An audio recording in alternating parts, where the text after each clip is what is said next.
As fantastic a CFP as Mel O is, as wonderful an attorney as I am, and as good as Stormy is at whatever it is he does, please do note that anything said in our podcasts are our opinions alone and are not meant to be taken as financial or legal advice. Welcome to Finances, the Other F Word, a Gen Xer podcast for musicians and music lovers, where we discuss money and music without all the pretentious bullshit. Here are your hosts, Zoe Terry, attorney at large, Stormy Andrews, founder of Yokel Local Marketing, and Mel O, certified financial planner and author of Finances, the Other F Word. Listener discretion is advised.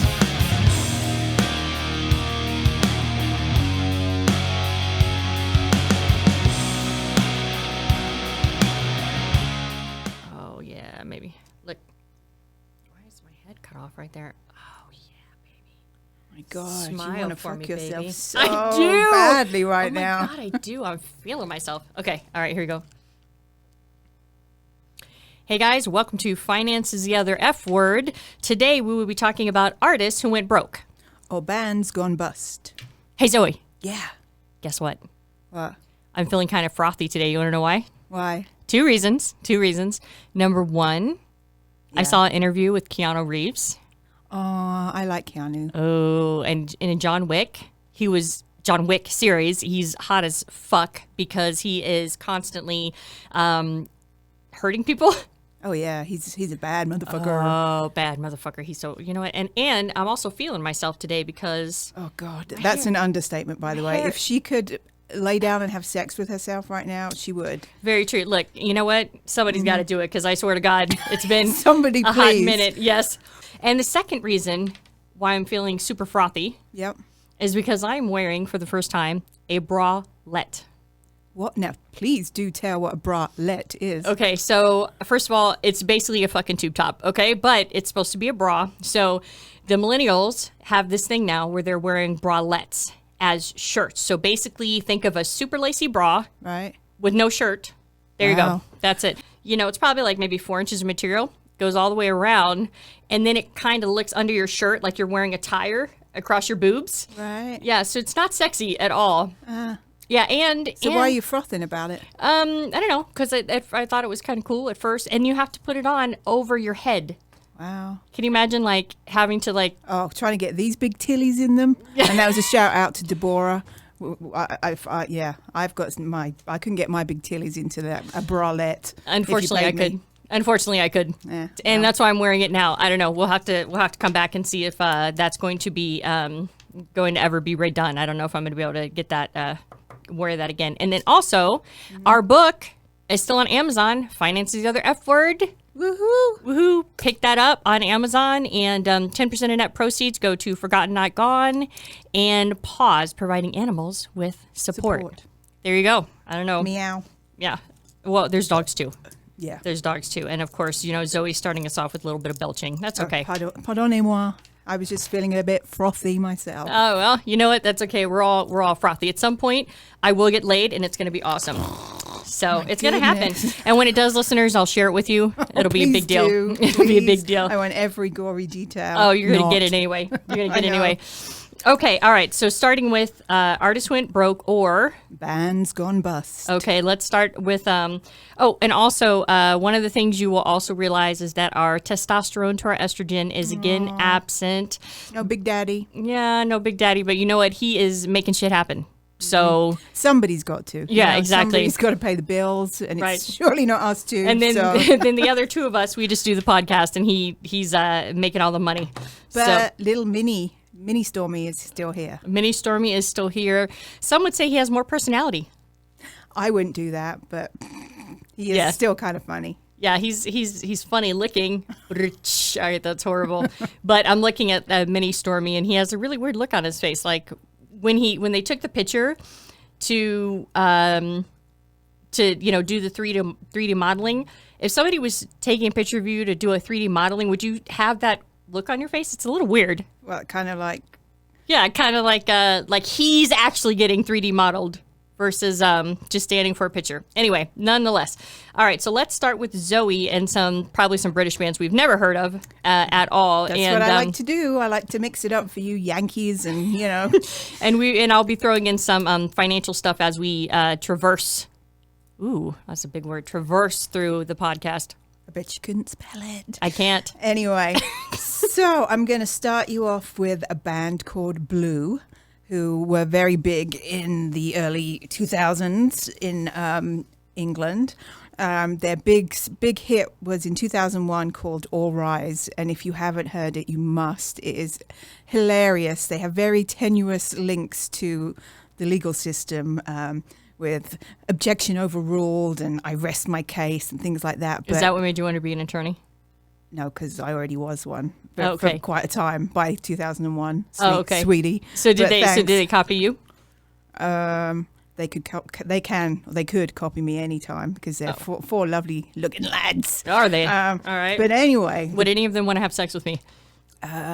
Probably do anything right now for a $5. Okay, well that's the point of the. That's not reassuring. That's not reassuring, but I'll take it. Okay, go ahead. But anyway, they had 40 number one hits in England. 4-0? 4-0. Well, which shit. is quite a lot, I would say. And they sold over 15 million records. But due to some bad investments and some tax issues, all four members, not even at the same time, one after the other, with the last one in 2015, all filed bankruptcy. So they went from this huge big band to all having to file bankruptcy individually, one after the other. I think their company that they had formed also dissolved, but yeah, individually they had to file bankruptcy, with the last one of them filing bankruptcy in 2015. So I think they're a little blue right now. And so you said they sold 15 million? Yeah. Was that singles or was that CDs, do you know? I don't know. God, I didn't get that deep into it. Okay. But anyway, you must listen to their song All Rise. That was one of their most popular records. So in the United Kingdom, the highest you can get is platinum. So they would be, I can't do math, which is crazy as a financial Coming advisor. From the CFP, that's a little bit concerning. So it's for an album, it's $300,000 to make platinum in United Kingdom. So that is what, 3, 6, 9. So that's seven times platinum. Platinum. 7 times platinum. The group Blue, who I've never heard of, but somehow has made a killing over in UK. All right, go ahead. The next one is, again, a band you will have heard of, but they are also English. Actually hail from Birmingham, which is near where my family originates.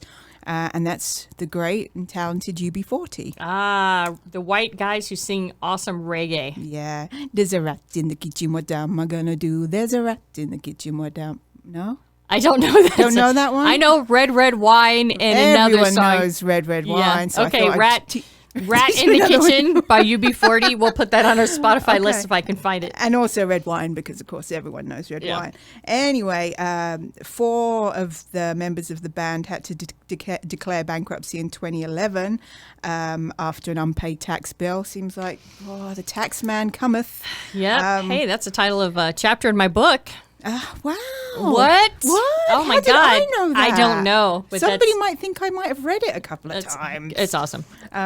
So, yeah, after a large unpaid tax bill, 4 of them declared bankruptcy in 2011, and then I think another one did soon after. And that's after they grossed $60 million, probably pounds, I don't know why I said dollars, after just one tour in 1994.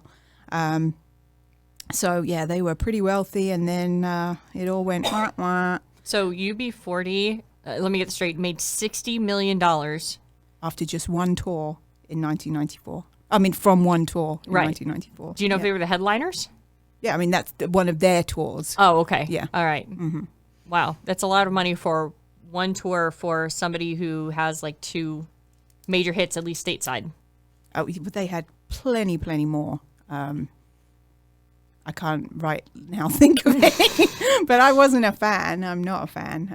But 60 million pounds. So we're going to keep that in mind as we circle back and we talk a little bit about what happened with some of these, artists and stuff and their financial changes through their career. I'm just going to mention one other, English band. They're Irish. They're called Westlife. And one of their band members, Shane Fillan, I don't know if I'm saying his name right, he'd invested heavily in properties, and he was 23 million euros in debt, which is roughly 20.5 million pounds in debt, and had to declare bankruptcy in 2012. Which is more than $20 million, just so you guys understand. The dollar is less than the sterling pound.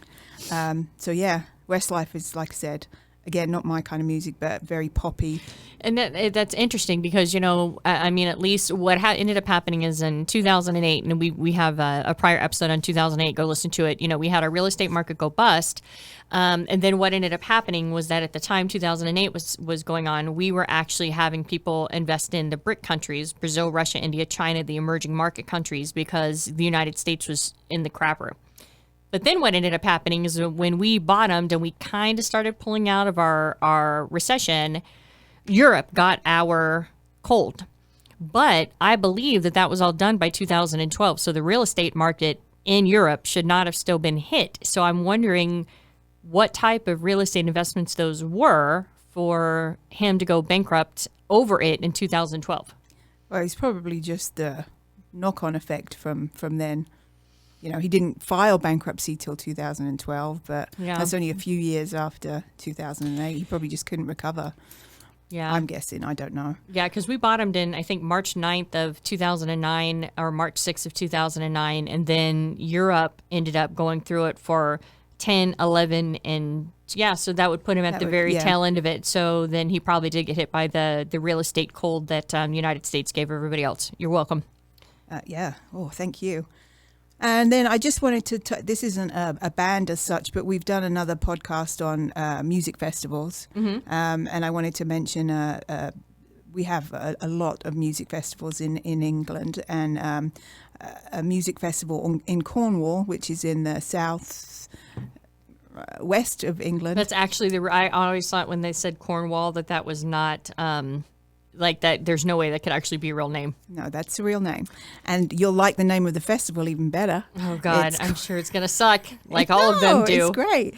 It was called the Loo Music Festival, but spelled Loo. But Loo means it's toilet. Toilet, right. Yeah, but that's spelled Loo without the E. Loo is actually a place in Cornwall. And there was the Loo Music Festival. It's a 3-day festival, and it actually was called off 2 weeks before it was due to take place in 2018 because the charity that was running it went into administration, which is the equivalent of bankruptcy for a company over there in England. So was this its very first maiden voyage? No. It had happened before, and 2 weeks beforehand, it got called off. So that's pretty sad. So there's somebody on our list, and I'll get to them in a minute, whose record label went bankrupt and ended up, sucking down everything, so they were not able to make money as far as with the artists on our list. Was there any other British artists? Elton John. Okay, Elton John is British. Yes, indeed, he is. In 2002, he had to file bankruptcy due to some, partly due to extravagant spending. No way. Yes. I can't believe that. And some properties he'd invested in, but clearly hasn't done him any harm. Well, Elton John is nice and subtle and humble, so I can't imagine him being extravagant on any of his spending at all. No, you're right. But, then there's some other, I think most of the other ones I mentioned. Australian, Andy Gibb from Bee Gees. Oh, this is sad. He declared bankruptcy in 1987, just months before he died. Oh, man, he should have held out. He should have ran up more debt and been like, fuck you guys. I'm going to die anyway. Yeah, fuck you guys, I'm out. So that reminds me of an interesting story that Zoe will remember. So in Vegas, there's tons and tons of shows on the Strip, and we went and saw the Australian Bee Gees, which is weird. If Andy Gibb is Australian, then I don't know why the show is called the Australian Bee Gees. Particularly because none of these motherfuckers were Australian. That's true. Because we heard them speak, and none of their backing band may be Australian, but these bitches were as English as I am. So why they make a big fuss about calling themselves the Australian Bee Gees when they're not Australian? Well, I'm just saying. Yeah, and that was one of the big bones of contention. So just so you understand, let me set up the scene for you. We'd had a couple 7 drinks before we got in because they didn't serve alcohol in the venue, right? No, because we had Jello shots like they did did have Jello shots. We had Jello shots, and they put us in. I don't know why, but they put us in the darkest, dank corner of the whole showroom, and we were sugar rushing on Jello shots as well as getting having a super solid buzz, and we were dancing our ass off to every single song, and we were the only people in the whole showroom. Okay, so showroom in Las Vegas, whole bunch of people older than us. Which is, we don't get to say that a lot anymore. No, so, we lowered the age by at least 30 years. We took the whole mean, right, we took the whole mean age down for sure. Dancing our ass off. Everybody was just sitting there kind of tapping their toes. It was pretty embarrassing for them, not for us. We had a great time. They did join us in the end, if you remember. We did get a few other people, and we took some fantastic photographs that night. We will have to put them on. On Instagram, we were cracking ourselves up. Yes, they are wonderful. We'll have to dig those out because they were hilarious. Mm-hmm. We'll have to see if you agree. But and if anyone has seen the quotes, air quotes, Australian BG cover band, please tell us what your views are. Yes, on social media. And I wonder why British people get so pissed off when somebody mistakes their accents with Australian because they kind of sound the same to me. They absolutely do not. How do they not sound the same? Australians are totally different, mate. They go up at the end of the sentences. You guys say mate too. Well, no, but yes, but in a different way. But either way, there's no... It sounds like racism. Oh, it's so not the same. Now, if I'm remembering correctly, though, it was all of British prisoners that actually went and they dumped them on Australia. So technically, the Australians still are British... criminals. Yeah, but still British. So again, Zoe's talking shit about her own people, as is the I love the Aussies. So, all right. So, getting back on topic. Yes. So there's, a whole bunch of different artists that went broke, and, and of course, the first person you think of comes to mind is MC Hammer. I'm not going to go over this because this is... can't touch this. And so we're not going to go over MC Hammer. Because anybody who grew up in the 80s knows about the tragic story of MC Hammer. So he went broke, like, woo, real broke for real. And we're just going to leave it right there. And, of course, there's a couple other tragic figures that everybody knows about. Gary Coleman from Different Strokes. And that was a huge show. What you talking about, Lewis? Yes. And that was a huge, was it Lewis? Yeah, I thought so. I don't know. But Willis. Oh, did I say Lewis? Yes. Oh, I think I meant Willis. What you talking about, Willis? Okay. And he always, whenever I say that, it sounds a little bit like Mr. T from the A-Team. Yeah. I ain't getting in no plane. That's right. It's exactly the same. The same, not dialect, inflection. Yeah, same. Okay, something like Either that. Either way, not good, but still. So.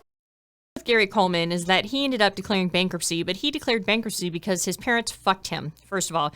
There's another person that also got fucked by their parents, not literally, Leif Garrett. And if any of you guys have seen the series VH1 Behind the Music, which was when VH1 and MTV still played music and still was music-centric, they had a documentary series called Behind the Music, which was fantastic. Leif Garrett was a huge teenage heartthrob in the 70s and then ended up getting an accident, paralyzing his friend, almost killing him, was a drug addict, and ended up basically pissing away all his money. And he was a minor when he earned all his money, so there was no protections put in place to take care of him. And there's different accounts that you can open if you have kids that are actors or you have kids that are musicians that, and I can't, and it escapes me now. It's not a cola. It's something with a K. I can't remember right now the acronym for it. But it's accounts that you can open that you can take and you can put part of their earnings in them, and then you can use the rest of the money for, it's called HEMS, which is HEMS, health, education, maintenance, and schooling. Or no, education, schooling. I think it's services or supplies or something like that. Support, maybe? Support. Thank you. Hey, that's way better than what I was saying. Support. And so a coda? I don't know. Anyway, it's going to drive me crazy. I'll put it on social media. I have no idea what it's called right now. But the point is that there's different accounts that you can put in place. However, these accounts didn't come to much later when actually Uncle Fester from the original Addams Family, okay, so he ended up getting completely screwed. I think he died pretty damn near destitute. And as a result of it, this account that you can open is named after him. And it's just a way to give, some added protection when you're talking about minors and things like that. So we have Gary Coleman, who didn't have anything like this in place, and his parents completely jacked him and robbed him. And I mean, how was family dinners after that? I mean, to be honest with you, I know I shouldn't be petty, but if I had made tons and tons of money, like he did clearly on Different Strokes, and your parents basically stole all of your money, fuck them, right? I mean, are you still going to sit there and hang out with your parents? I mean, I'm sorry. Maybe I'm too petty, but there's no way I could do it. Could you? No, I don't think so. Yeah. They, and so Gary Coleman, he also had liver issues and things like that. And then he ended up, having a couple operations. And then, he ended up passing away, of course, which is, just pretty horrible. But there's tons and tons of artists out there. I mean, we can just go down the list and start naming them as far as that have tax problems. And there's a couple different things you need to understand with taxes. So when we beat Britain during the American Revolution, one of the things that England was very popular for was debtor's prison, which would be, you can get thrown in jail if you owe money to, well, they didn't have credit cards at the time, but, other debts or to the government or something like that. And so when the British, soon to become Americans, fled the horrible British tyrant system and they came over here, one of the things that we said is that you cannot have a debtor's prison. So that means that you cannot go to jail if you owe money. However, okay, so like if you owe taxes, they can't take you to jail, okay? But if you do tax evasion, this is a different thing. So we have a whole bunch of artists who have not filled out taxes. Then we have a lot of artists who have been tax evasion, meaning that they knew that they owed it but they decided not to pay it, or they decided to pay it under, or they made their taxes look more beneficial to them than they thought. And so that's tax evasion. So we have tons of people that have experienced that. Then we have a couple people that have, nothing to do with that. Meatloaf, I know we've talked about Meatloaf before. He was nicknamed Meat in high school, and then they added the loaf because he was like 300 pounds, and I think he was linebackers that do linebacker on his high school football team. Anyway, a great voice. He released Bat Out of Hell in 1976. Are you familiar with Bat Out of Hell? Well, I know it, but I couldn't tell you when it was released. No. Yeah. I would have been about 3, so... Yeah, so you weren't listening to Meatloaf at 3 over in England? No, my dad was probably listening to folk music while drinking cider and holding his head in his hands as I screamed still because he was a single dad. So, God, that sounds awful. I think out of the whole... But at least he had me. I think out of the whole thing, the cider is what sounded the worst because Zoe... It was cheap. Zoe, my beautiful co-host, is addicted to... I wouldn't say I'm addicted to. I'm partial to a bit of cider. But she mocks me and says it's a fruit-based lady drink. It is. It's a wuss drink. So whatever. So anyway, what was I originally talking about? Meatloaf. Thank you. So Meatloaf released Bat Out of Hell, and then what ended up happening was he was getting ready to follow up with it, but he lost his voice. So it took him many, many, many years to release Bat Out of Hell 2. And in the meantime, of course, he didn't have any money coming in, and so Meatloaf was such an intense operatic singer that he would get off the stage and just collapse, and they'd have to give him oxygen. And he's obviously a very big guy, and so he ended up losing his voice, and as a result of that, he couldn't make any money. And then on top of that, there was a little bit of plagiarism going on in there, and I can't remember exactly what the deal was with that, but it ended up being that he took somebody's lyrics or something from one of his songs or something like that. But yeah, so that was pretty sad. And then of course we have Isaac Hayes. And so Isaac Hayes was on South Park as Chef, did you ever watch South Park? Oh, yeah. Oh, yeah. I loved South Park. What was it? His salty balls? Salty balls. Suck on my salty chocolate balls. I swear if Spotify has that, I am putting that in the place. Yes. Put them in your mouth and suck them in, suck them. Look, y'all, I'm just singing the song, okay? This is not She didn't make autobiographical. 'em up. She I'm didn't just make it up. that's Yeah. right. I'm just singing the song. So Isaac Hayes, he originally came out with Shaft. He's a bad motherfucker. But you're Shaft. Yeah, and Zoe was supposed to say "shut your mouth," but she missed the cue. Sorry, I was. But she got back up. Yeah. She got back up on me. So he was a one-hit wonder, but he's an icon. And he was owed $5 million by his record label. Now, first of all, for a one-hit wonder, $5 million is extremely amazing. Plus, of course, it was the theme for the movie. So you had the movie, plus you had the radio play, and you had a whole bunch of stuff like that. The only person, not the only person, I'm not going to say that, another person that comes to mind that had a one-hit wonder that made just a fuck ton of money, was actually smarter than everyone that we're talking about, was Vanilla Ice. Ice Baby. Okay, so he's awesome, and he did a metal cover of Ice Ice Baby, and it rocks. It rocks. Yes, look it up on YouTube. It is fucking fantastic, and this is a rocker chick who loves rap, and I'm telling you, Vanilla Ice.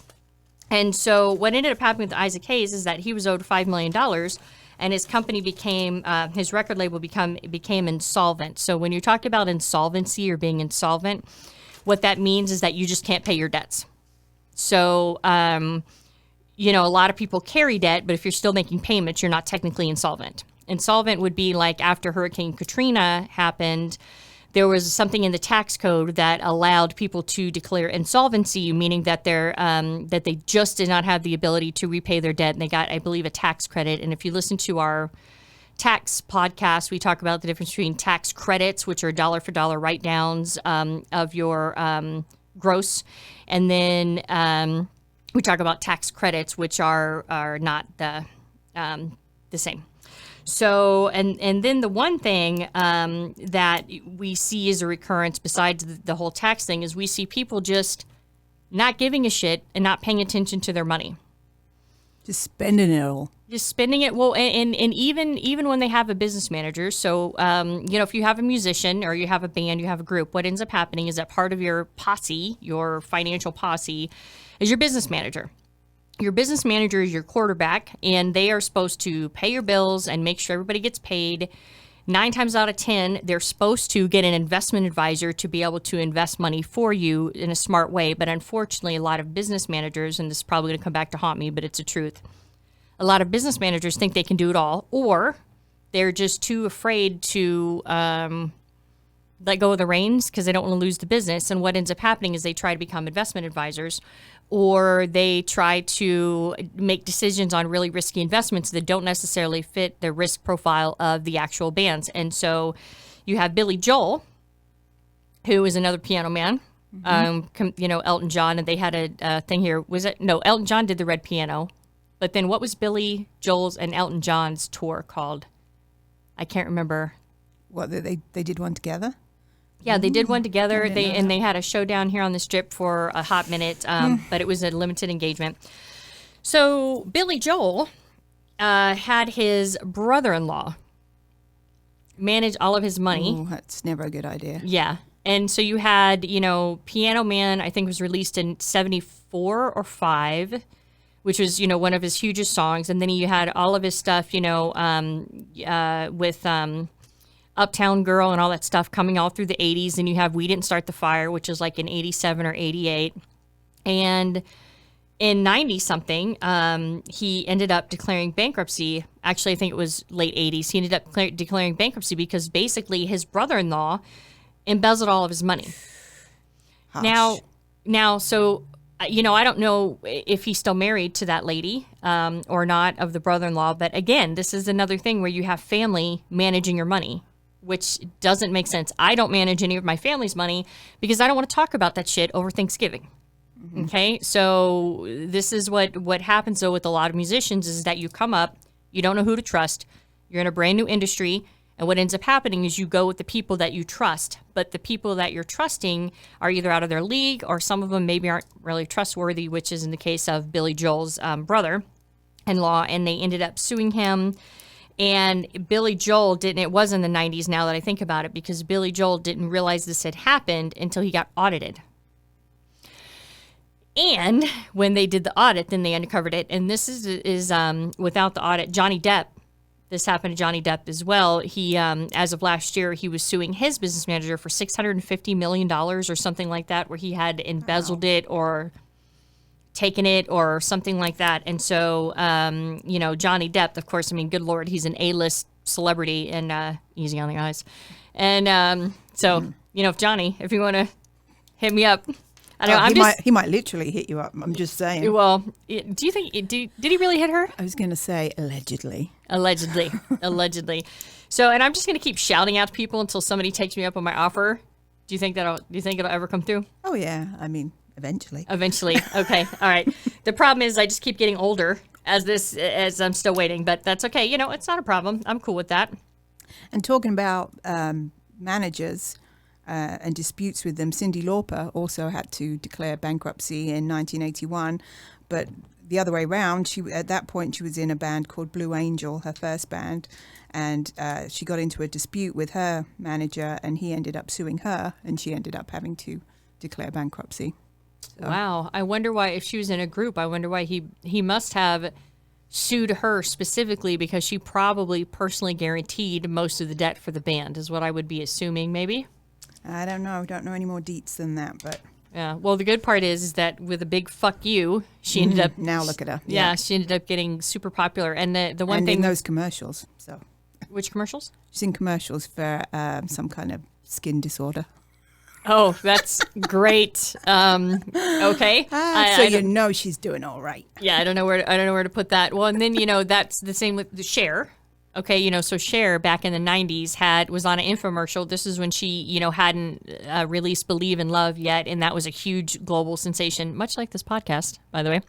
Internationally renowned. Yes. And she ended up doing this hair care line, and it was an infomercial, and man, they just played that thing to death, and it was something that she was not very proud of. But the one cool, funny, gross, disgusting thing about Cyndi Lauper is that she was on stage singing, and it was like, I don't know, maybe the second to last song, or maybe it was her grand finale, and she's singing, and a bird flew by overhead. Have you heard this? No. This is 100% true.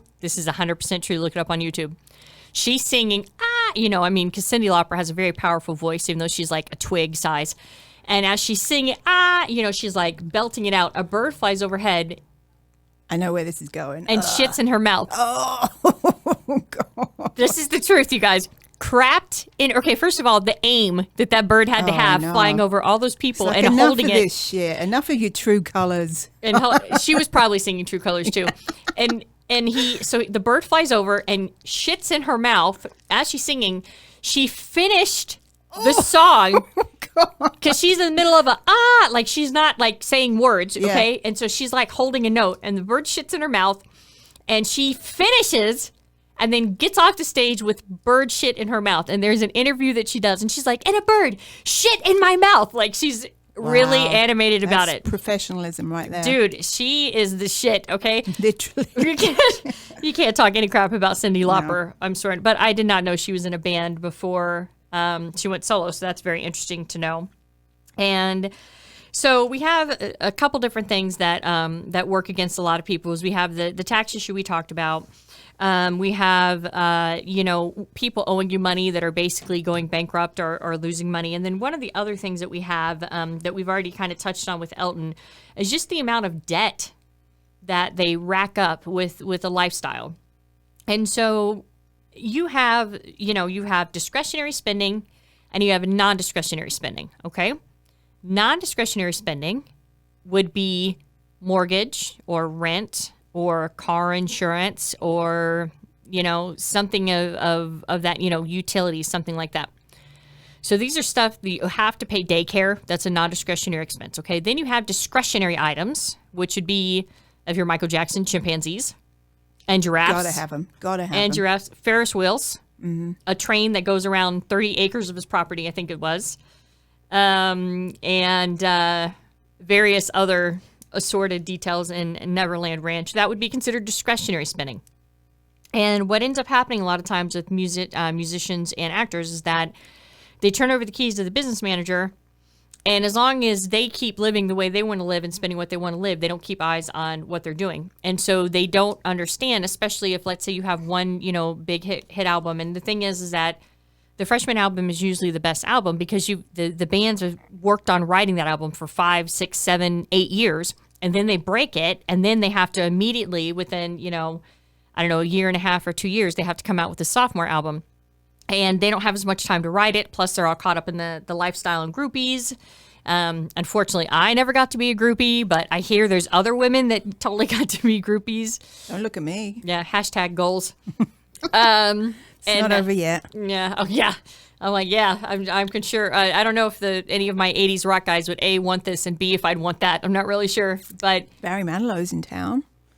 Yeah, Barry Manilow was gay. Oh. And I saw Barry Manilow front row. He was amazing. Right. He's amazing. He's skinny as crap, though. He's like wearing a tuxedo, and you could see it looked like he was just a skeleton underneath. And okay. So anyway, we're gonna take that out. So I just almost went too far. She almost went too far, and we were just talking about how people don't hate us yet. But I think that comment that might have gone that comment too far. might done it. But so Michael Jackson was $400 to $500 million in debt at the time of his death. Right? Yes, and that's the speculation from legal fees, and you have to remember he was up between Vegas or England for doing a big tour, and I was all jazzed because I wanted to see MJ down here, but he ended up taking the tour in England. They were practicing when he passed away, but I think he passed away stateside, but they were I don't know if they weren't building it, like maybe they were doing it here and then they were going to take it to England. I don't know, but he ended up passing away during that. And so that's a lot of contracts. That's a lot of production that went into that. But I mean, even if it was $400 million in legal fees, well, of course, you just upkeep, because you got to think of Neverland Ranch.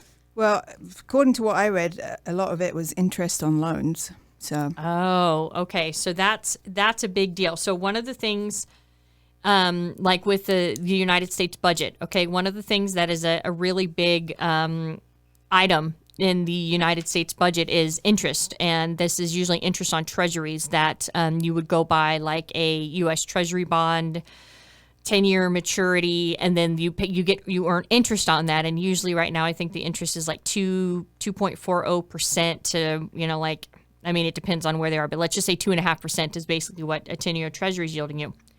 So on the government balance sheet, that is actually a line item for all of the interest that is owed to people. And it's a pretty substantial line item, which is a little scary. But that doesn't surprise me. Right. Especially because, I mean, I would hope that if he was getting loans, he was maybe getting loans from friends that wouldn't charge him interest, but it doesn't sound like that's the case. And given his reputation, I don't know how his credit was, but I wonder if that's why the interest rate was higher. I don't know. Was so high that, or maybe it was just the dollar amount made the interest rate just so high. Mm-hmm. So that's compounding interest. We covered that in the book. Maybe we'll do a podcast on it. So the other one that I thought was fun was Ja Rule. Ja Rule. So you might remember with his funky eyes. With his so Zoe is referring to something that I edited myself. Oops. I edited myself out of our very first, which I do not censor myself hardly ever. I don't. And I actually edited my comment about Ja Rule's eyes out of that episode. Maybe at some other point we'll put that in as a blooper, but it actually wasn't a blooper. It was completely intentional, but we still took it out. So even though I think Zoe just taught me, but other than that, but I didn't say it. Yeah. She mouthed it. I mouthed it. But anyway. So Ja Rule. Ja Rule. What's happened to him? So Ja Rule, he owed money to the IRS, $1.1 million. And so I don't know who is doing these people's taxes. They're doing it themselves, or HR Block. No, they're doing it themselves on the, what is it? The TurboTax. TurboTax, yeah. Well, the thing is that I'm just astounded as I look at these people. So, I mean, Willie Nelson owed back taxes. Dionne Warwick. Marvin Gaye, Jerry Lee Lewis. Little Kim. Anita Harris. Method Man for tax evasion. Exhibit for back taxes. Mace stands out as something very interesting because most of the tax evasions that we actually see are on the federal level. But most states, and maybe in a state that you're listening in right now, has an additional state tax on top of it. So California has state tax, and Florida has state tax. Well, the thing that was so interesting with Mace is that Florida, the state of Florida, actually went after him for not paying their taxes to the tune of $124,000, which sounds like a lot of money. But hopefully Mace had good advisors, and that shouldn't have been a big deal. And that's what confuses me, is that at the time, these people had money to pay the taxes, and then some of them just didn't even file. So you have Isley Brother, the Isley Brother guy. Who am I thinking of? Ron Isley. He didn't file taxes, didn't file them, and then they came after him, and he got it squared away. And then 3 years later, he went to jail for the same thing. Oh, my goodness. Dude, I mean, you got to file taxes, right? So he, and again, is another one as far as with taxes. And then, of course, we have the slew of artists who have went and to get back at their record company, get themselves out of shitty deals. Right. So there's the talk that 50 Cent, that's what he did. Of course, TLC did that. And Lisa Lopez, she... did that. She was part of the TLC as far as to get out of the bad record deal. But on top of that, if you remember correctly, she burnt down Andre Rison's house. I think he was for the Falcons. I think, and that's what I have in my head. Anyway, he played, I think, for the Falcons or some bird. He played for football with a bird mascot. She burnt down his fucking house, dude. Wow. And okay, so, you can rebuild a house, but think about everything that was in that house. Just think about things in your house right now. Pictures. My cats. Yearbooks, your cats. I would come after her. Yeah. Both eyes. Yeah, Left eye and right eye. Left and right eye? Yep. Both eyes. And I think you took her back. So the whole point of this podcast is that Lisa Lopez had famous, wonderful pussy, because you cannot tell me that you would go back to somebody after they burnt down all of your crap. It's just absolutely unbelievable. And then we have just a couple restructurings, but the artist that another very famous artist who we died, and we talked about this on our Route 91 podcast, Tom Petty, and I love him. Your favorite. I know. And so he ended up having a massive heart attack on October 1st, and he was declared brain dead. They pulled the plug on October 2nd of, what year are we in now? 1918. So it was Yeah, 18. it was or 17. When was Route 91? Last year, wasn't it? It was a year ago.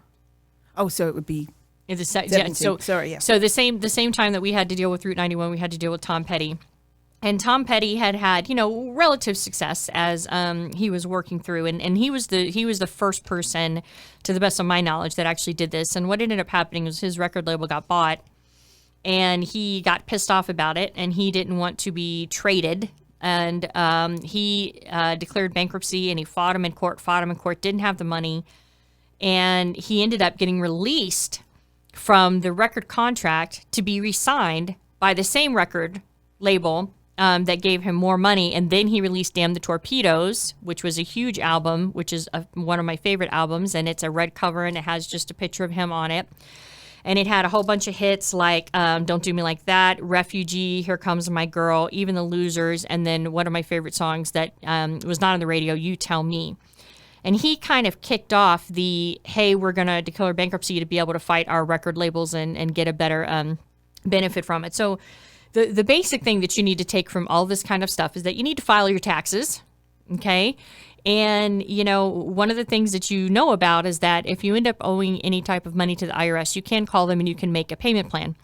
But you got to file your taxes, guys. And watch your discretionary spending, which, as we've seen time and time and time again, Mike Tyson, he is actually, I don't know if he's doing a grow house or if he's doing a lounge, because we just passed in Vegas the ability for marijuana lounges. So before, so before, the way the law was written is that you could get high in your house under a blanket, right?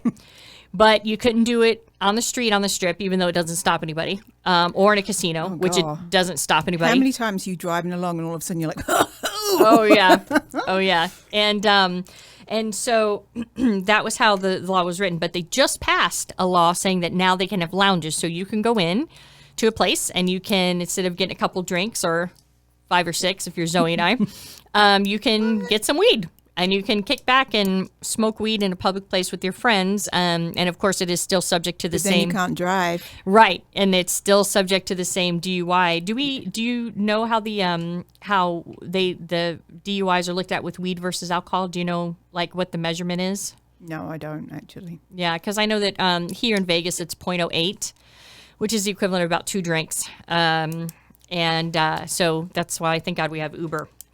But anyway, so Mike Tyson, same thing, declared bankruptcy, and now he is opening a big facility between here and California, which I think the whole point is to get the California traffic coming in, so I guess they can get nice and toasty before they hit the strip. So, yeah. Okay. Lots of cautionary tales there, so watch your money. That's the main thing that you need to know. Anything you want to add? I don't think so. All right. Well, we're going to catch you next time. Thank you for listening. And follow us on social media at Finance is the Other F Word, and on Twitter at Amped Cheddar, AMPED CHEDDAR. It's amped cheddar, if you want it pronounced in the proper way. Always happy to help with that. All right. And spelling and grammar. And yeah, my spelling is crap, so valid point. All right. Well, thanks for listening. I'll talk to you guys later. Cheerio. I think that was good. Thanks for listening. If you like us, subscribe wherever you get your podcasts.